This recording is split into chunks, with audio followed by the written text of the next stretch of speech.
at Highland Lawn Cemetery in Terre Haute, Indiana today for a spooky special. A spooky story here, thanks to Sam and Debbie Van Divier, a couple of viewers of our channel directed me to come this way. And quite a spooky story it is indeed. Getting ready for Halloween here? You guys all ready? You want to hear a spooky story and see something really kind of scary?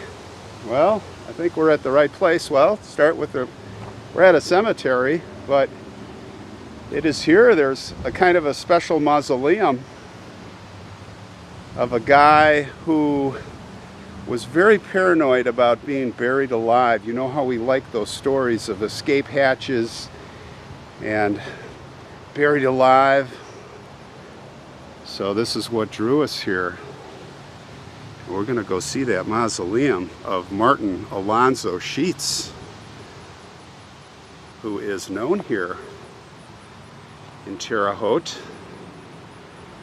because he was scared, just like many others, to have that fate befall him, that horrible fate when doctors back then didn't know the difference between a coma and being dead. Many people had the fear. You even remember Dr. Timothy Clark Smith in Vermont. Oh yeah. This is a similar story, but I think this one is one of even greater paranoia.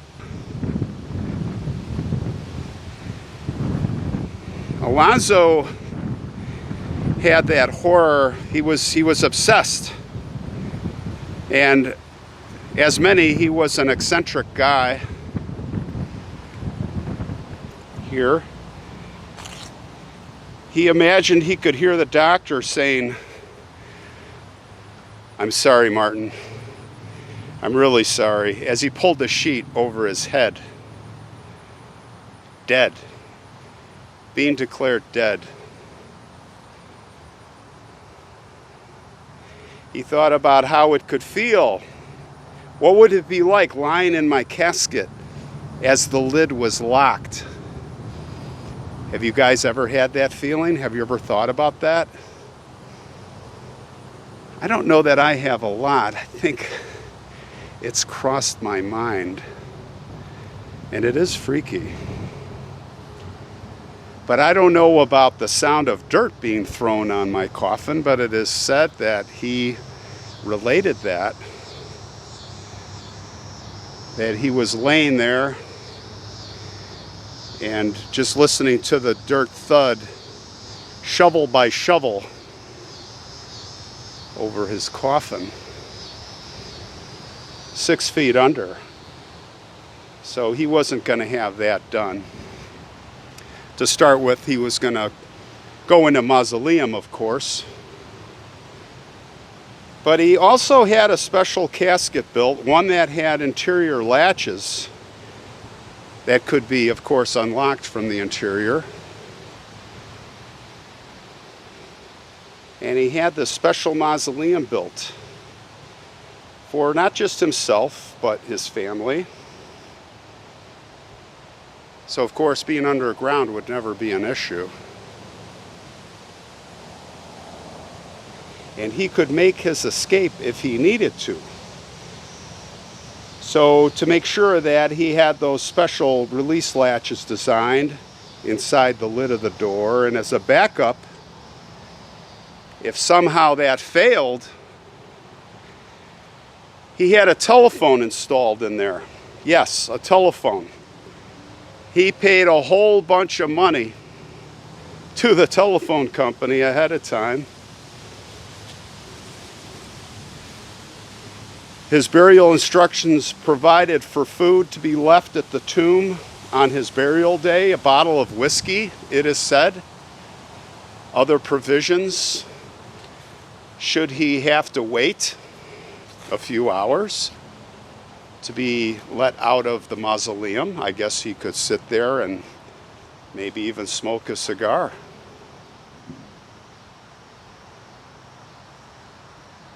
Well, Martin Sheets finally died in 1926, and they did everything to the letter of what he asked.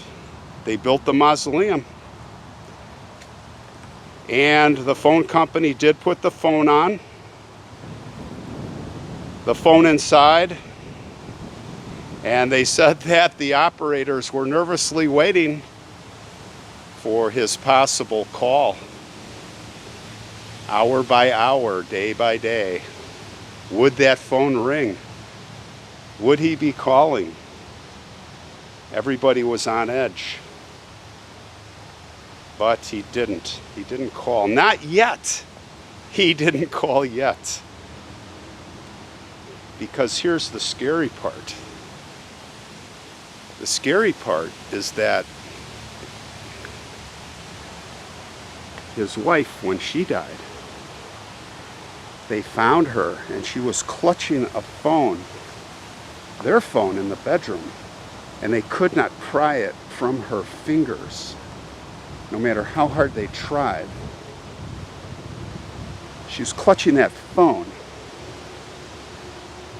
Well, something told them to come check the mausoleum here. The mausoleum that's right up here. And when they did, they came here. It is said that when they went inside, the phone was off the hook. That's right. The vault, the mausoleum, was locked. No one was in there, yet the phone was off the hook. And we have arrived at the Sheets Mausoleum. There it is. Now, back in the day, if you were to come here weeks after, months after the funeral of Martin Alonzo Sheets, you would see a telephone pole here, and you would see phone wires going up and out to the street. And people didn't like that here. They finally had enough of it and they had it taken out. So let's look. Let's take a look. Let's take a very close look at the mausoleum. This is the back side of it. Let's see if we see any remnants of telephone cords or anything coming out. I don't see anything. I see a vent where the cover has come off.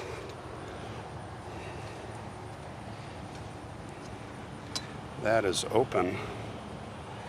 That is open to the inside. Let's have a look at the front.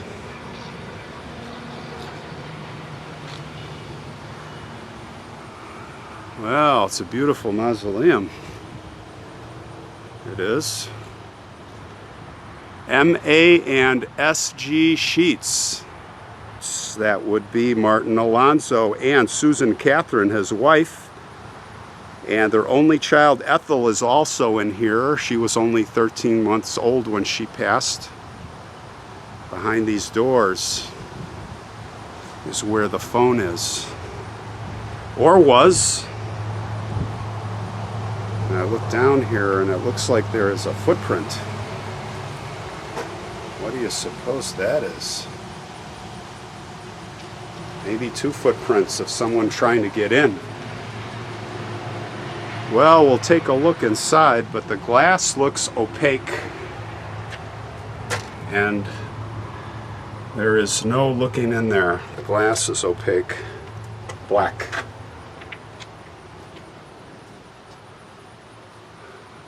It says 1910. 1910. Let's take a look over here. Maybe we can find something some artifacts. I don't see anything on the wall here.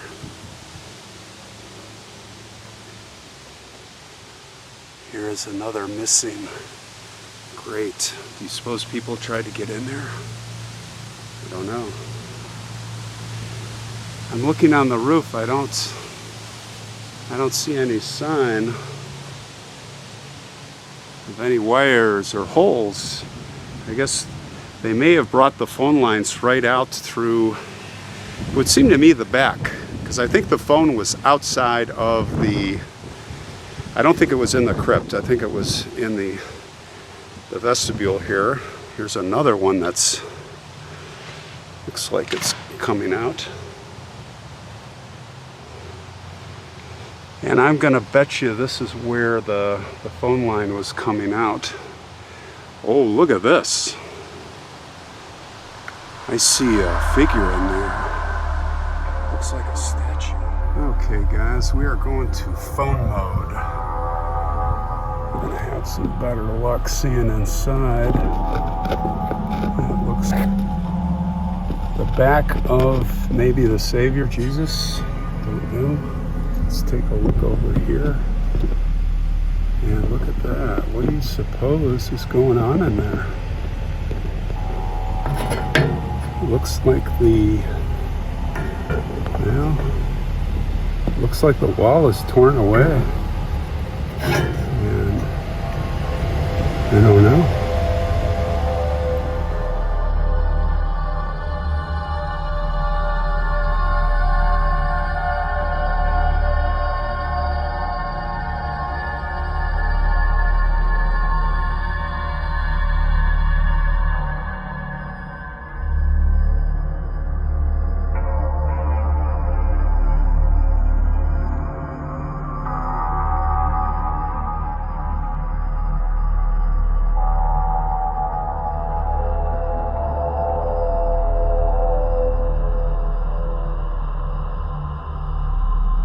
Looks like a false crypt there on the right.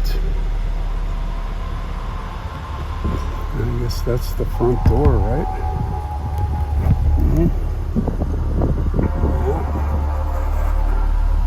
On the side.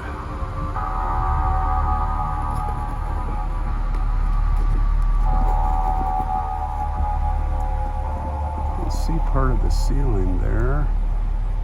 But the sides here, I don't think there's anything in the sides. Well, it's hard to say. Maybe they're buried up, maybe they're interred up front. I don't know, what do you think? But maybe in editing we can see if there's any signs of a telephone. I was hoping we might see it.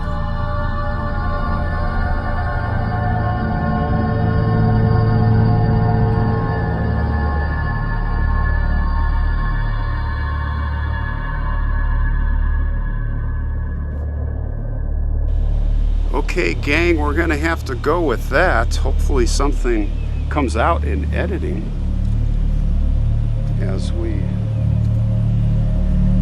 hopefully we can see some of what was inside.